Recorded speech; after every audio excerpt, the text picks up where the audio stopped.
Hey YouTube, this is Southern Prepper 1. I haven't put a video up in almost probably 2 weeks, but I'm alive and well. I'm just working hard. Let me show you what I'm doing. You could call this a off-grid campsite.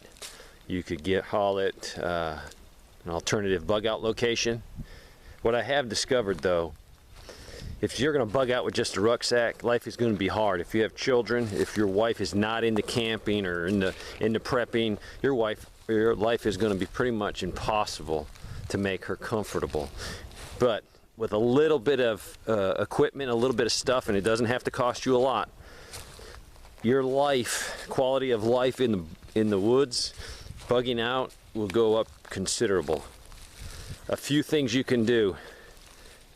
First of all, if you think you're going to bug out, find a location right now. If you have the ability to clear, as you can see, this area, I've cleared most of it. If you can look over there, thick, that was right here. And I showed you how I did it, that lawnmower, set of clippers. So you can clear your bug out location, even if you're only going to clear a 20 by 30 area, and go there and practice.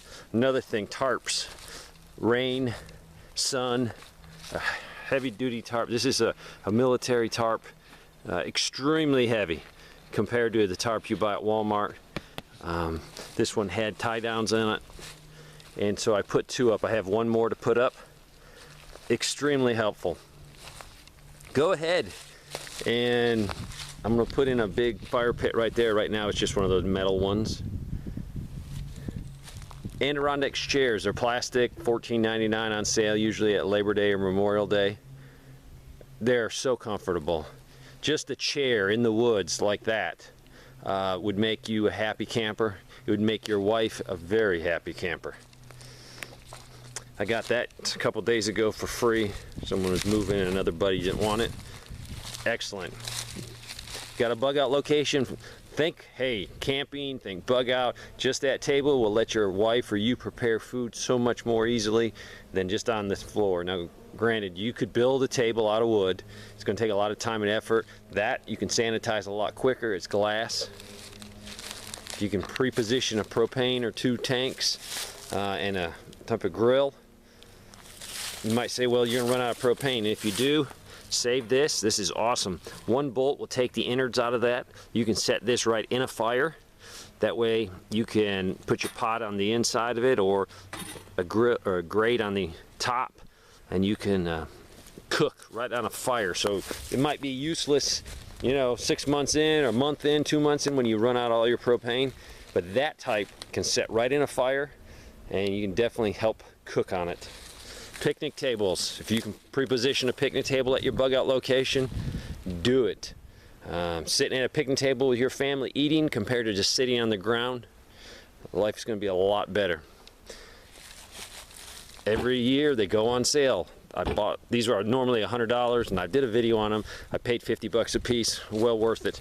I'm actually going to bring 3 or 4 more out, just so we can start training as our prepper group and have a place.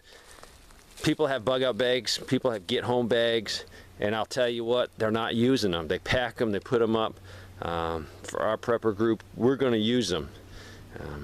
If people don't show up to train, I'm going to talk to them and say, hey, you got to use your bag. It's much better for you and your wife that don't do any camping to come out here and try to set up a tarp shelter now.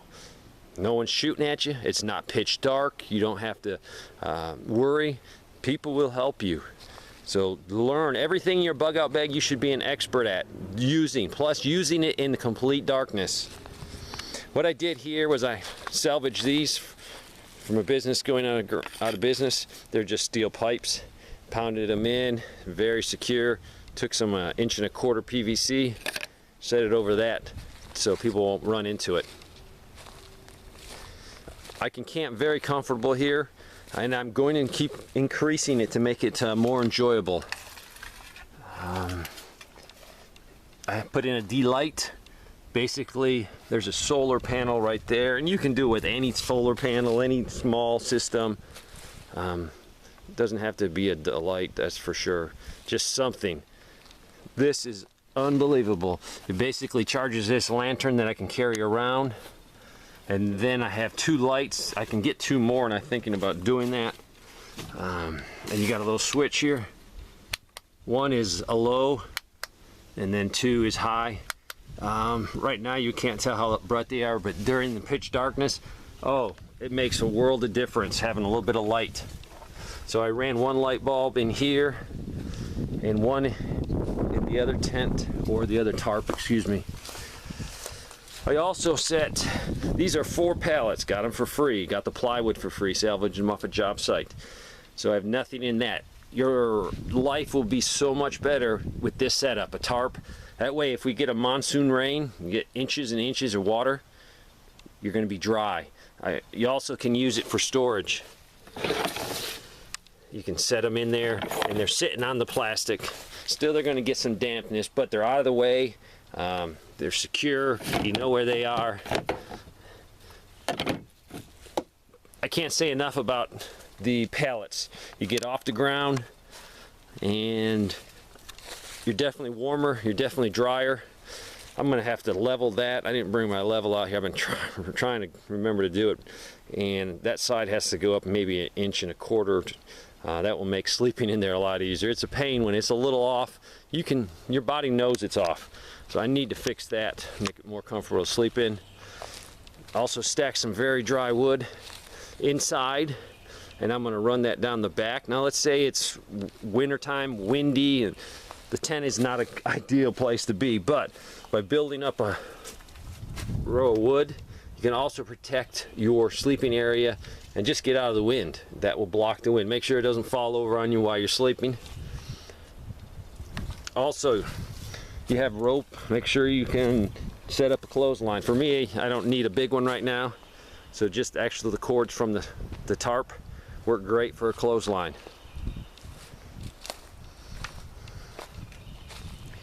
So this, you can say this is my bug out area. You can say this is a training area for preppers, and eventually it will become my school. All this area will be camping, training sites. Slowly working on it, but that's my goal. I have closed on 2 pieces of property. I have over 60 acres here. Looks like I have the opportunity to use 750 acres, and then hopefully at the beginning of the next year or the end of this year, I'll have 250 more attached to this property. So over 1,000 acres of land to explore, to legally use. So my classes will definitely expand.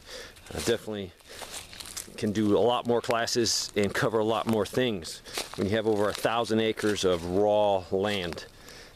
Probably tons of creeks, a nice river. So a lot of things to teach from this area. Would love to be able to get some guest speakers that are expert in fields to come in and cover areas I don't know enough about to teach. I might know a little bit, but when you're wanting people to come to a school, you better bring the best instructors possible and give people good value. And that's what it is. A lot of schools, they charge hundreds and hundreds and hundreds of dollars. I've seen classes $350 for a day, $650 for 3 or 4 days. That's not my purpose. My purpose is to get families in here, to get people in here to train. Also, it's going to be used for, you know, enforcing or teaching the Constitution. People need to know the Constitution. We don't know it. We don't know what our rights are. So definitely for that. So progress, it's slow when you're by yourself and you got hand tools, but it's doable. So you can't complain and cry and say, life's too hard for me, I can't get anything done. And you might be doing that, feeling sorry for yourself. Get off your butt. Don't feel sorry for yourself. Even if you just got an axe and a shovel and you got a little piece of property, you can do a lot with that. So, my emergency bug out, area to train preppers, and an area just to improve my skills. And you know what? An area just to have fun with friends and new acquaintances.